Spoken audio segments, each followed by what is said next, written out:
Hi, this is Trey Passer. Welcome to my review with spoilers of Stargirl Season 3, Episode 4. This one is called, it's called Frenemies, Chapter 4. It's called The Evidence. Okay. This episode was really good. A lot of things happened, a lot of movement going on in this episode. Of course, last episode we ended with Sylvester, aka Starman, getting jumped by somebody and basically picked up and dropped from the air. And this episode opens with Courtney, basically the staff coming to wake Courtney up literally and force her to go to where Sylvester is and where she finds him, unconscious, obviously, and hurt and bleeding. And then we see them in the hospital. And, Beth's mother's there telling him what happened, that he has concussion and all that stuff. And he has a small puncture wound in the back, like something from a shiv or a knife.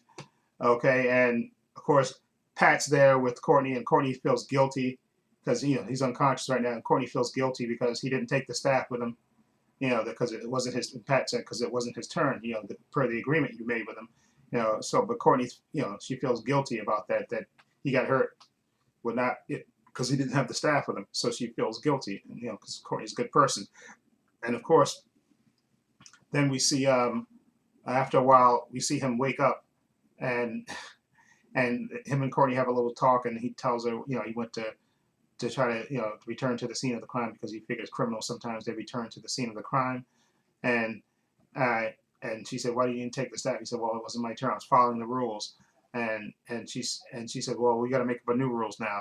Okay, if I'm not here, if I'm not around, and you need the staff, take it. Okay, like I said, Courtney feels guilty that he's been hurt, and then Pat comes in and said, we have somebody else here that want to see you, and then of course that's Dr. Mid-Nite, or Chuck, aka Chuck. He actually comes to see Sylvester, and he actually examines him and kind of gives you a little insight of how he got resurrected. He's basically tells him, listen, your power, the cosmic staff basically imbued some of its energy into you, and it kind of kept him in a stasis when he died, and it's been slowly healing him, and that's when he eventually woke up, and he looks at his wounds. He said, listen, you're healing already.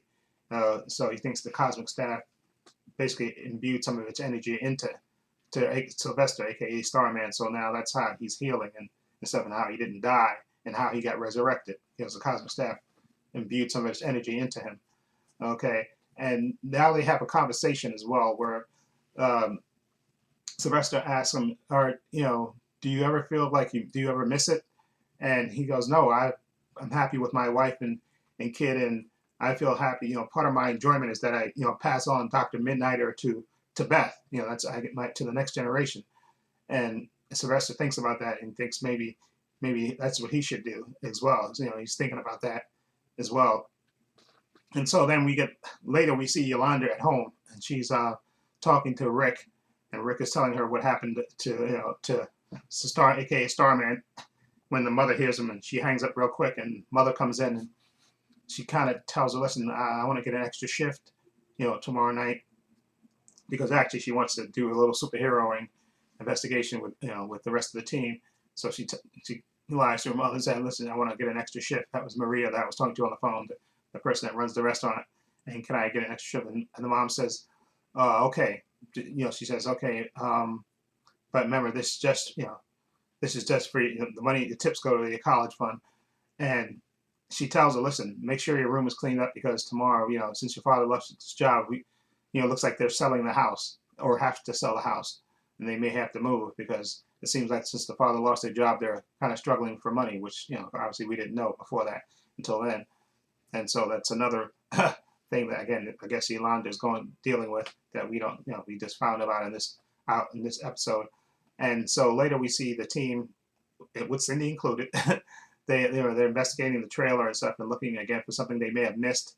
Okay, and or maybe some clue that they may have been willing, the killer, whoever that was that attacked Sylvester, maybe he left a clue. So they're looking around and they don't see anything, and, and of course Yolanda kind of needles Cindy and say that maybe you did it, and she goes, well, it wasn't me because if it was me, I would have finished him. Okay, and she said, just saying, and then later when they're about to leave, Beth finds a clue. She finds a single strand of of DNA on a piece of furniture. Okay, and she takes it, and later she's talking with Dr. Mid-Nite, and they're looking at and examining it, and they decide that it's not human, whatever that is. And Dr. Mid-Nite said, "I've seen this before. It's from uh, Cindy's father." They say it's from him. I've seen that before. It's from him. That his DNA on that. So that they think the Dragon King may be still alive. Okay, so then later we see them talking in school about the clue and all that stuff, and then Courtney tells them, listen, because it's just maybe she's teaming up with her father, and she says, no, remember when I was in that dreamscape last season, and I kind of went through Cindy's childhood with her. I kept reliving that. That's what her nightmare was in the dreams. She kept reliving that over and over again, where her father was basically used her as a lab rat. He never really cared about her. He was basically experimenting on her, and when she accidentally killed her mom by mistake, and again, that's one of the things that she instantly regrets. So she said, Courtney said she wouldn't team up with her father. She hates him. Okay, and we know that, and we see from that the fact that Cindy stole the laptop after the gambler got killed. She's trying to break into the files that he has about from the Dragon King, because I think she wants to cure herself. And later we do see her, she doesn't go to school, and we see she has an ace bandage on her arm, and she removes it, and you see the dragon scales on her. So it looks like she's slowly turning, I guess, into like her father, and that's why she was absolutely taking I think it was episode 2 that she was trying to take this formula. I think she's trying to find a cure for herself, and that's why I think she wants to get into those notes that the gambler had about the Dragon King on his computer, and that's why she took the computer. Okay, so we have that. Okay, and then also we see Courtney. We also see more of Cameron in this episode. We see in the beginning of this movie, this TV show, where he's, looking, trying to paint, but he can't quite do it, and he's looking at these snow globes that he has, and one has a figure like that looks like Courtney in it, and then he kind of uses his power, and he can't control it, and it cracks and breaks. Okay, and then his grandparents come to him and say, "Listen, you have to put away your art for now, and we have to learn how to control your powers and use your gifts, and put away the art for a while." And then later, Courtney sees him in school, and he's basically saying he's gonna have to give up his art, and she's telling him, "No, don't give up your art. That's what makes you, makes you you. That's how you express yourself, and don't do that." And he said, "Listen, and she said, I know something's bothering you. Let me help you." And he says, "No, I don't want to, stay away from me. And I don't want to hurt you." And then all of a sudden his powers come out in a big explosion, and you see in the art room it's covered with icicles and stuff, and Courtney is she's taken aback, but he's worried about her, that I didn't want to hurt you, and she says no, she's not worried, and she says she's not going anywhere. She wants to stay with him and help him, and she's not frightened. Of course, and we know why she's not frightened, because she's Stargirl, and she's a good person. Okay, and later we see him talking her down, and she's telling them, you have to use your powers, like Starman told her to focus on, when he was training her how to use staff, told her to focus on all the good things, and he was telling her, focus, you're a good person, focus on all the good things in your life, all the stuff. And he actually makes an icicle display, which is really nice, which really came out really beautiful. And then him and Courtney have a moment where they kiss, okay, which was a really sweet moment. And like I said, later, also in this episode, we also see Jakeem and Mike. They're in the bathroom, and they see that the sign that I forgot the wizard, not the wizard, his power with the pen. I forgot what the character's called, where he drew saying that the killer has many names, and somebody wrote your mom has many names on it, which I thought was hilarious.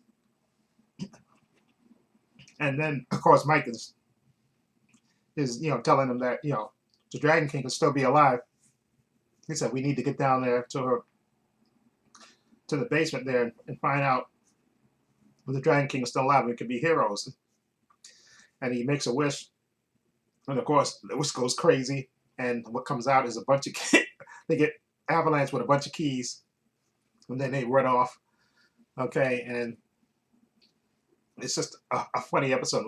And the last, oh yeah, there is a moment where Crusher comes into the to the basement when Pat gets Pat and Sylvester come from the hospital, and he offers them beer, and they have a few harsh words, but then Sylvester offers a beer, and then they sit down and watch a Clint Eastwood movie, The Outlaw Josie Wells, I believe. And so they have a moment, a little bonding there between those three. And then we see at the end, Cindy is she's trying to, that's when she pulls off the ace bandage, and she sees that obviously the formula that she's taking is not working. She's slowly turning into like having dragon skin like her father, and she just smashes all the lab equipment and stuff, and it kind of goes off like that in a cliffhanger like that.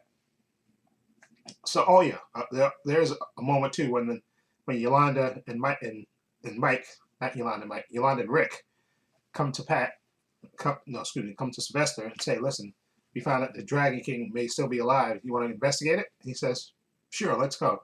So they go. He said, we're looking for Courtney, but they can't find Courtney because Courtney's with Cameron. So they decide to go with Sylvester to investigate. And so I guess that's what will be in the next episode. It'll be those three, Rick, Yolanda, and Sylvester investigating, going down to that thing, and maybe they'll discover Cindy's, Cindy, has the laptop and all that stuff, and see. And we also saw some mysterious figure with a gloved hand watching all the monitors in the city, all the different places. So that could be the Dragon King. I thought it may be the main villain for the season. I forgot what the character's name is, but Mr. Bones, or who we didn't see. We heard him speak last season. It was in the finale, but we haven't seen him yet. So it could be him, or it could be the Dragon King. Maybe it is the Dragon King. Maybe because remember, I think Cindy had stabbed him. Okay, but maybe he came back. Maybe maybe he got resurrected somehow, and maybe he is the one watching everything. Although I don't remember him being that strong especially the way what happened to Pat. Whoever grabbed him basically took him and threw him up in the air, and I guess and dropped him, and I guess they even stabbed him. So I know they kind of make you think that maybe it's Solomon Grundy, or maybe it is the Dragon King, because the stabby wound stuff, and Cindy has the shivs, so it could be her or it could be her father. But I wonder if it's kind of a Jekyll and Hyde type of thing with Cindy. Maybe she is doing it and she doesn't realize it because because of the experiments that her father did on her. Although I don't think that's the case, but you never know. Maybe that'll be the twist that she blacks out and she doesn't remember. She changes and then she changes back, and maybe she doesn't remember. So it could be that. But again, very interesting episode. There won't be a new episode next week. There's a week off, I guess, in between the next new episode, or episode 5 will be on October 5th. So there'll be a week break. So what I might do is go back and do episode 1 again, because now besides this reviews with spoilers, I also do a reaction of the actual episode. I may go back and do that this week coming up because I have the time, because there won't be a new episode of Stargirl this week. So I'll probably do it then. But anyway, let me know what you think of this episode of Stargirl, episode 4, Frenemies, chapter 4, The Evidence. Okay, so I'm wondering what chapter 5 is going to be. Okay, so anyway, let me know what you think of it. Feel free to leave comments down below. I have links to my social media in the description box: Facebook, Twitter, and Instagram. Also have a link to my other channel, Bob Views and Opinions. Please check that out as well. Also have a link down below to my Patreon. I want to say a special thank you to my Patreon. Okay, it's only $5 a month. I have tons of content on there, tons of unedited content on there. Everything from WandaVision to Loki to Hawkeye to Moon-Knight to She-Hulk to What If to Titans, Doom Patrol, Titans. I said Titans already. Flash, Obi-Wan Kenobi, The Book of Boba Fett, all 4 parts of Zack Snyder's Justice League. Again, follow the link below, and I'm going to have Stargirl. I'm going to see if I can start putting that on my Patreon as well. I have 4 episodes, so I'm going to see if I can start putting episodes, the unedited versions, on my Patreon as well. I'll see if I can do some today and maybe some tomorrow. Okay, and yeah, okay. Again, give this video a thumbs up. It helps the channel, and I truly appreciate it. Also, again, hit the like button and hit the subscribe button and hit the notification bell so you know when I upload new content to this channel. And this is Trey Pastor saying so long and take care.